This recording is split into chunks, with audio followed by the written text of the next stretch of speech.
Mahirap baliktarin.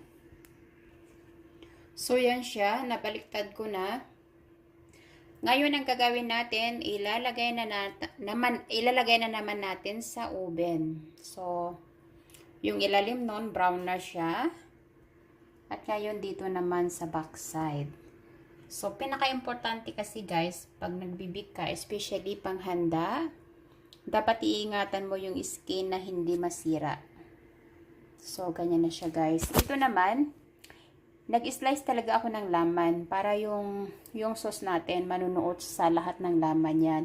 Naglagyan ko ng konting slice bawat bahagi ng chicken. So, ngayon, ilalagay na naman natin sa oven at ilo-heat lang natin para hindi masunog yung ating chicken, para hindi siya mag-black. So, guys,